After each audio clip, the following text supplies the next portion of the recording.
menambahkan nikmatnya kepada hambanya, karena janji Allah, la in syakartum la azidannakum.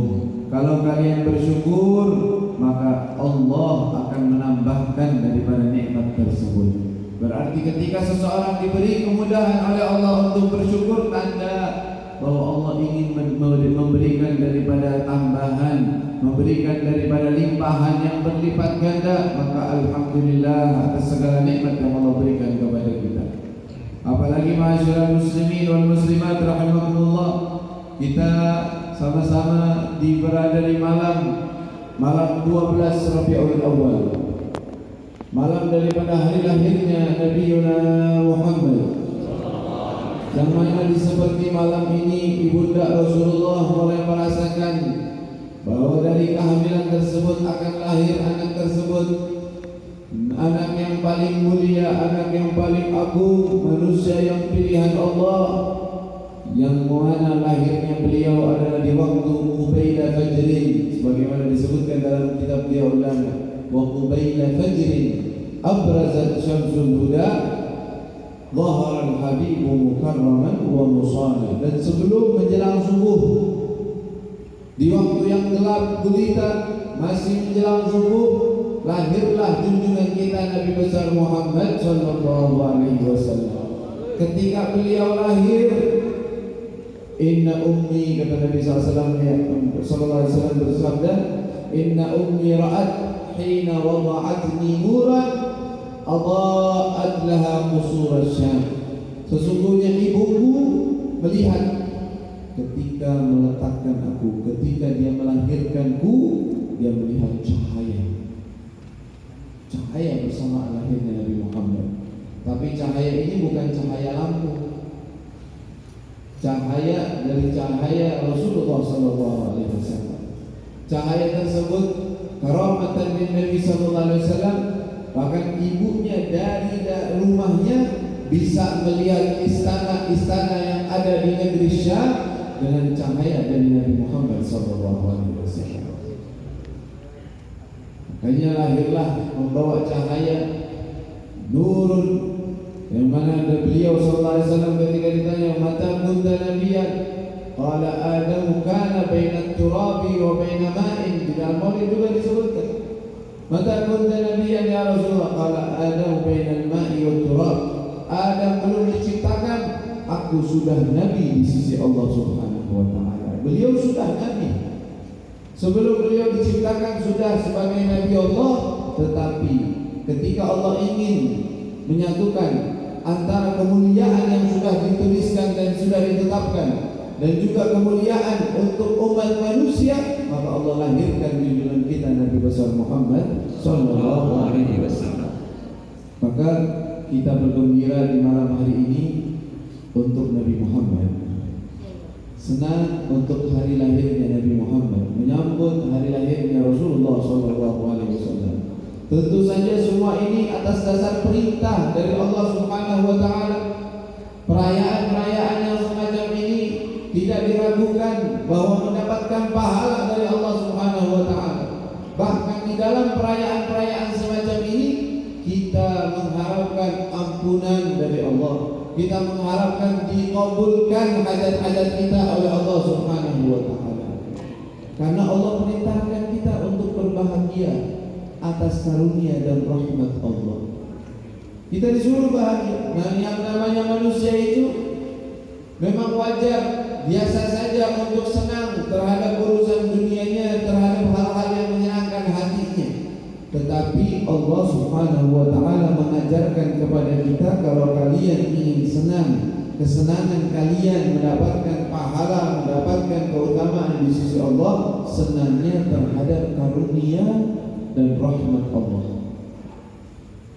Dalam firman-Nya Allah katakan, qul bi fadlillahi wa bi rahmatihi fabidzalika falyafrahu huwa khairum mimma yajma'un. Katakanlah wahai Nabi kepada umatmu, bifadlillah, dengan keutamaan dan karunia dari Allah, wa bi rahmatihi, dan dengan rahmat Allah, wa bidzalika falyafrahu. Ketika kita teliti kemuliaan karunia yang Allah berikan kepada kita sangat banyak, rahmat yang Allah berikan kepada kita sangat banyak. Tetapi sumber daripada semua kebaikan, sumber daripada rahmat yang paling besar yang Allah berikan kepada kita adalah Nabi Muhammad SAW. Bukankah Allah telah berfirman, "Wa ma arsalnaka illa rahmatan lil alamin," dan tidaklah kami utus engkau kecuali sebagai pemberi rahmat atas segala semesta alam. Beliau adalah rahmat Allah Subhanahu wa taala. Dalam maulid tadi kita baca, huwa rahmatul maula. Ta'ammal qawlahu falyafrahu. Maka renungkanlah firman Allah, falyafrahu. Maka bergembiralah atas rahmat Allah. Kalau seandainya kita boleh saja bergembira atas hari lahirnya kita sendiri, boleh tidak? Boleh saja. Kita senang atas hari lahir kita bersyukur kepada Allah. Kita beli makanan, kita kasih makanan kepada orang lain. Apa ada yang melarang hal tersebut? Apakah jadi bid'ah? Apakah jadi haram? Tidak. Padahal merayakan diri kita ini siapa? Tetapi ini termasuk dalam lingkup mubah, boleh-boleh saja seseorang bergembira atas nikmat yang Allah berikan kepadanya secara khusus.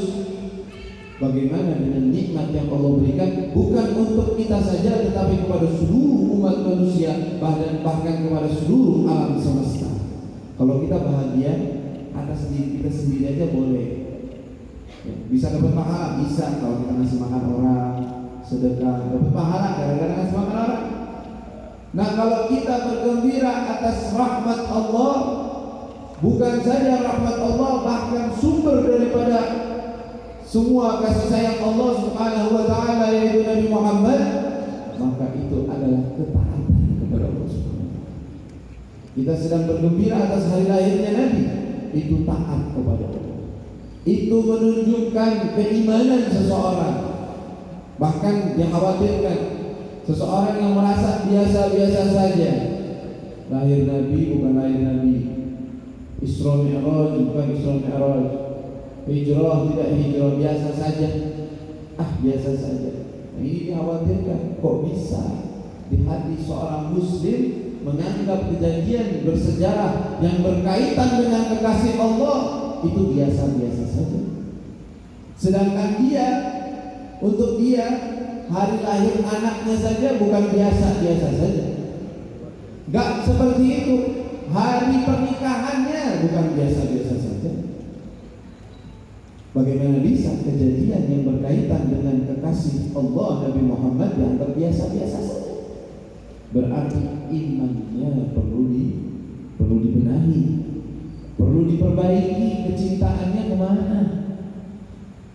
Kalau ditanya, para sahabat tidak merayakan maulid Nabi, ya bagaimana mau mereka merayakan maulid Nabi di depan mereka sosok Nabi Muhammad? Mau merayakan apanya? Setiap hari mereka bersama Nabi Muhammad, setiap hari mereka gembira dengan Nabi Muhammad, setiap hari mereka sholat di belakang Nabi Muhammad. Mau merayakan apa lagi? Ya. Tetapi orang-orang yang selanjutnya yang seperti kita tidak ketemu sahabat, tidak ketemu Nabi, kita merayakan hari-hari semacam ini menghidupkan. Sebenarnya perayaan Maulid itu tidak terikat dengan hari lahir Nabi, dengan bulan Rabiul Awal saja tidak.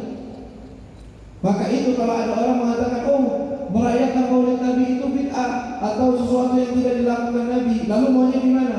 Harusnya Nabi itu selalu diingat. Subhanallah, ternyata kita juga begitu.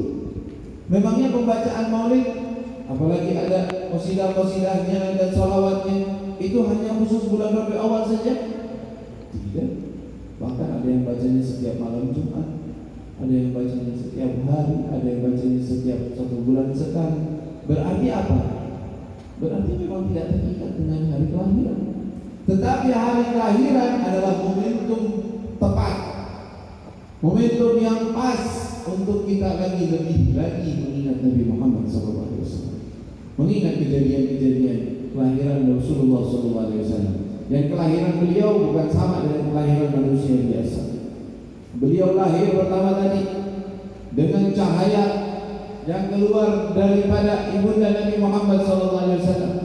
Dan diriwayatkan dari Ummu Abdurrahman Asy-Syafa ketika dia ikut dan juga hadir sebagai salah satu bidan daripada ibunda Rasulullah SAW, dia mengatakan, saya merasakan ketika saya akan menggendong anak tersebut ada suara daripada suara yang saya tidak dengar atau saya tidak lihat sosoknya, tetapi terdengar suaranya.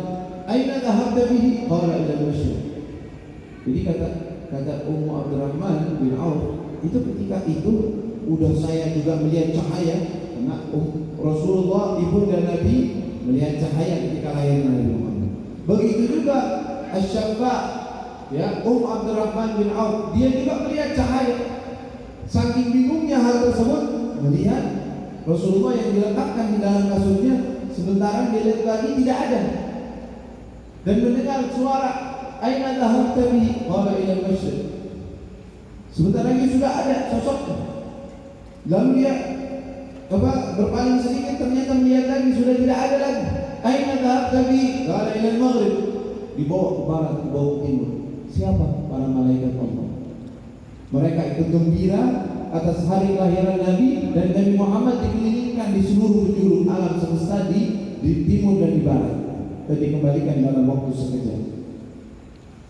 Apakah hal tersebut adalah suatu takhayul atau yang mustahil? Nah, kalau kita masih umat Islam merasakan bahwa kejadian-kejadian semacam itu adalah suatu yang mustahil atau di luar nalar otak, nggak bisa nih, nggak mungkin terjadi, berarti kita harus ngaji Quran lagi yang benar. Ngaji Quran yang benar dan hadisnya Nabi Muhammad SAW. Bagaimana bisa kejadian semacam ini dianggap sesuatu yang mustahil atau di luar, sedangkan ketika kita membaca surat, ya, An-Naml, yang mana di dalamnya mengisahkan surat Nabi Sulaiman alaihissalam, ketika Nabi Sulaiman meminta kepada kaumnya, kepada anak buahnya, kalau bahasa kita, siapa yang bisa membawakan singgasana daripada Balqis ke tempat ini? Maka jin mengatakan, saya akan mendatangkannya sebelum kau bangun, artinya dalam beberapa waktu, dalam beberapa jam. Satu lagi mengatakan apa? Bukan jin, bukan manusia, tetapi diberi ilmu oleh Allah Subhanahu wa Ta'ala, punya karamah. Saya akan mendatangkannya sebelum kau mengedipkan matamu. Kedipan mata itu berapa menit? Ya, paling berapa detik itu nanti? Singgasana yang besar kayak begitu datang dalam sekejap. Falamma ra'ahu mustaqiran 'indahu qala hadza min fadli rabbi. Subhanallah, ini karunia dari Allah Subhanahu wa Ta'ala. Padahal dia umatnya Nabi Sulaiman, bukan nabi. Itu yang membawakan bukan nabi, tetapi dari salah satu dari umatnya Nabi. Maka kejadian-kejadian semacam ini untuk Nabi Muhammad SAW sesuatu yang biasa saja. Beliau, ya, di dalam riwayat disebutkan juga salah satu yang menyebabkan Al-Abbas, pamannya Nabi Muhammad SAW, memeluk Islam, katanya, saya melihat engkau wahai Muhammad, wahai Nabi, ketika engkau masih bayi, saya melihat engkau di bawah daripada rembulan bulan purnama. Saya melihat bulan tersebut goyang ke kanan dan goyang ke kiri, mengikuti isyarat daripada tanganmu, wahai Nabi. Sedangkan engkau masih bayi, masih belita, masih dalam, ya, masih orang. Itu bulan dibelokkan ke kanan dengan oleh Nabi, belok ikut belokkan, ke kiri ikut ke kiri. Rasulullah SAW mengatakan, iya, memang di saat itu dia sebagai mainanku dan sebagai penghiburku di saat itu. Mainannya bulan Nabi SAW, ya, sebagai Rasulullah SAW. Dan Rasulullah ingat kejadian-kejadian di waktu baiknya dia. Ya, subhanallah. Maka itu manusia yang mulia ini kita agungkan, kita muliakan, kita yang menjadi mulia. Karena segala sesuatu yang diagungkan oleh Allah, lalu kita ikut mengagungkan daripada hal tersebut, maka kita akan menjadi agung dan menjadi mulia. Begitu juga sebaliknya. Apa saja yang dihina di mata Allah, tidak ada harganya di mata Allah, hina di mata Allah, lalu kita menghinakan hal tersebut, kita menjadi mulia di sisi Allah. Tetapi sebaliknya, kalau kita mengagungkan apa yang dihinakan oleh Allah, dikhawatirkan kita menjadi hina di hadapan Allah. Kita menjadi hina. Siapa orang yang mengagungkan apa yang dihinakan oleh Allah, dunia dengan segala kemegahan dan isi-isinya, ya, maaf nih, kita sekarang di tengah-tengah seperti pabrik dan PT ini tempat kalian mencari nafkah, dan insya Allah rizqan halalan thayyiban untuk kalian semua. Tetapi jangan lupa, ini hal semacam ini sampai kapan? 1000 tahun bisa bertahan? 100 tahun? Allahu a'lam. Berapa pabrik mungkin lebih besar, lebih megah, dalam waktu yang tidak diduga-duga ternyata tutup semua, tidak ada, dan semuanya hilang begitu saja. Itu di dunia. Kalaupun pabriknya tetap ada, manusianya bisa bertahan tidak? Yang punyanya tetap hidup kan? Karena itu ada seorang membangun daripada rumah begitu megah dengan fasilitas yang serba mewah, cakep, bagus. Udah jadi, panggil orang-orang, ayo masuk, lihat rumah saya gimana. Barangkali ada komentar-komentar dari kalian atau kekurangan, di jendela begini, udaranya biar begini, oh, semuanya cakep.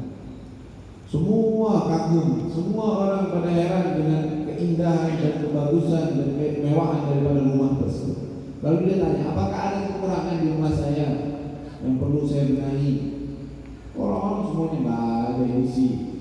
Kita nggak pernah lihat rumah semacam ini.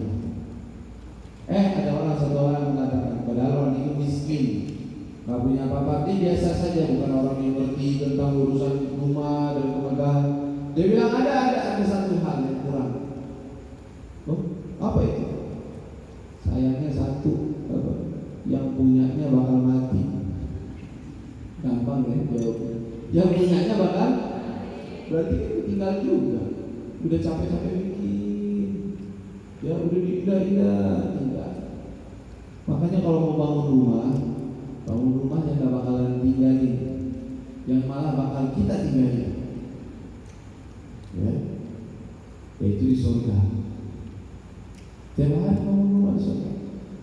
Ya, biar orang punya pabrik kayak gini. Kalau kita ada satu orang dari kita dibilang ini hadiah buat kamu, satu pabrik ini semua buat kamu, gimana kira-kira? Jingkrak kali ya. Saya kaya. Demi Allah, satu istana di dalam surga Allah lebih indah, lebih hebat, lebih agung daripada semua dari Indonesia. Jangankan yang ada di sini, dengan seluruh dunia dan seisi-isi. Lebih bagus satu istana kalian di dunia, di surga, lebih mulia dari sini. Bisa membangun istana di surga dengan amalan-amalan yang diajarkan oleh Nabi Muhammad SAW. Dalam riwayat disebutkan, siapa orang yang membaca 11 kali Qul huwallahu ahad, suratul Ikhlas, banallahu lahu baitan fil jannah.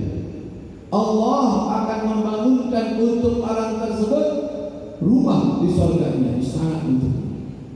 11 kali Qul huwallahu, susah gak? Kira-kira tuh satu istana bagusan mana sama PDI semua ini? Istana di surga.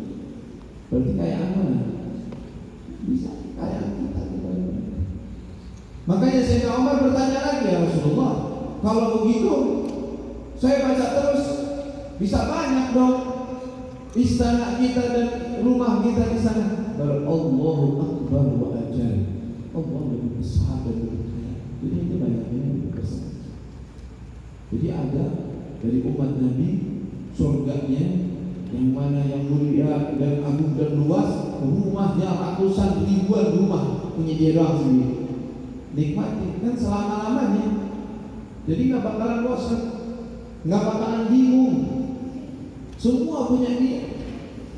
Jangankan umat Nabi yang mereka cinta kepada Nabi dan mengharap untuk mendampingi Nabi Muhammad SAW di dalam surga Allah. Orang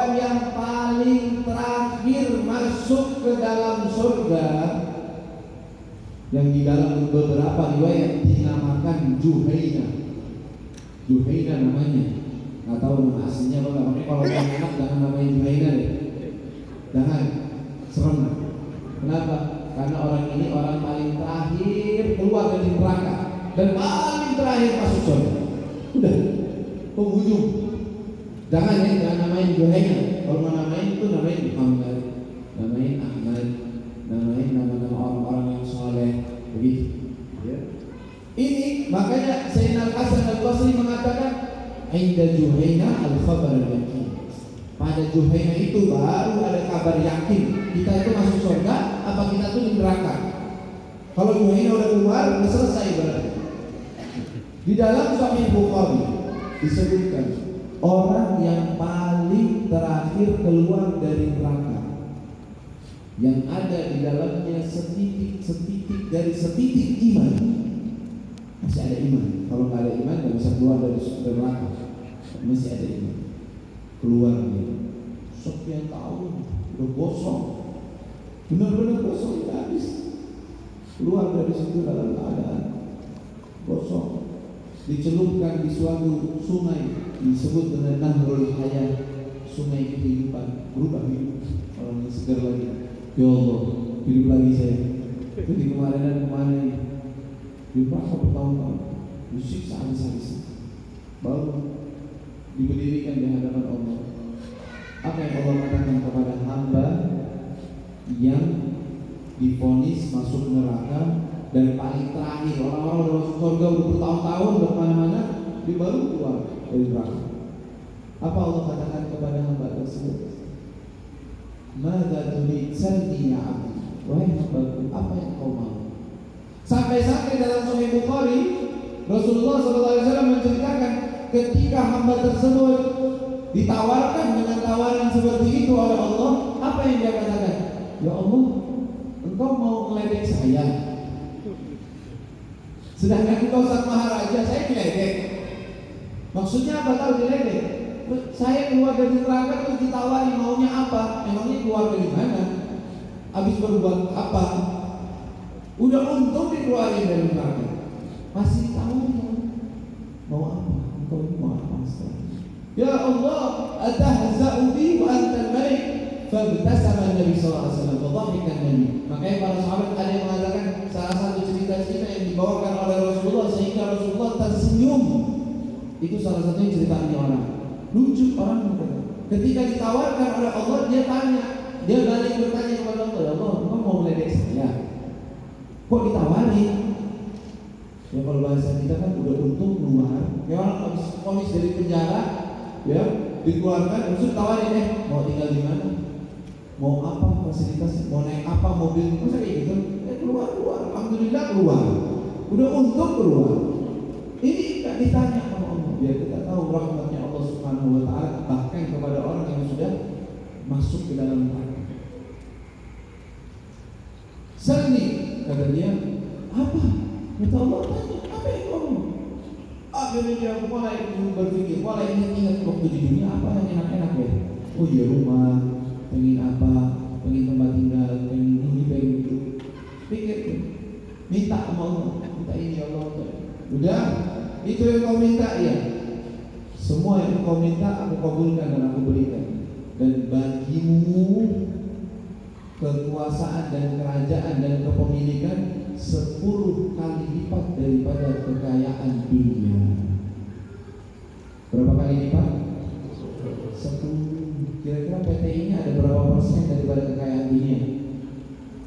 Dan kita kalau ngitungnya mungkin miliaran, triliunan, banyak banget duitnya, nggak ada habisnya, nggak ada nolnya, nggak ada habisnya, nggak ada apa-apa. Sama orang paling terakhir masuk ke dalam surga. Yang ini 10 kali lipat dunia. Berapa tahun dia punya? Berapa tahun kontraknya? Nggak ada habis-habisnya. Kalau seandainya dikasih satu rumah, satu tanah, terus selama-lamanya, itu udah enak banget tuh. Itu udah luar biasa. Ini enggak, 10 kali lipat daripada kekayaan dunia. Kemudian dia memiliki daripada kenikmatan tersebut, terus selama-lamanya kekal Setelah Juhaina masuk ke dalam surga, diberikan daripada surga tersebut yukta bil maut.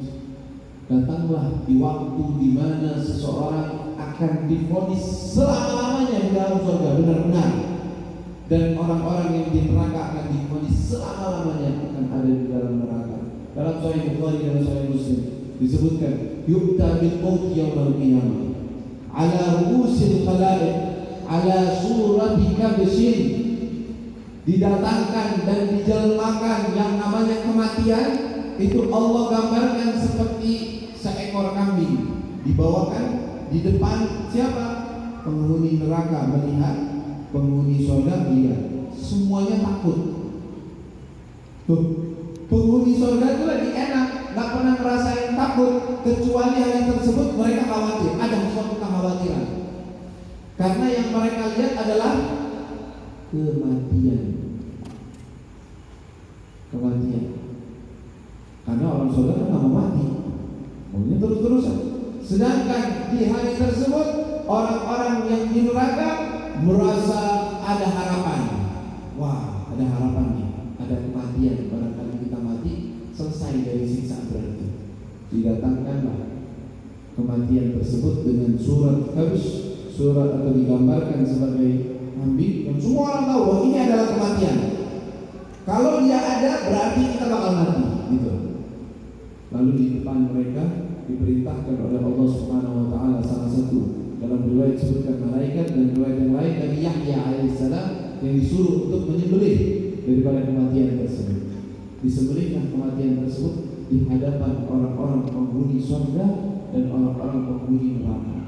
Fayazdaduna ahlul jannati farahan ila farahihim. Maka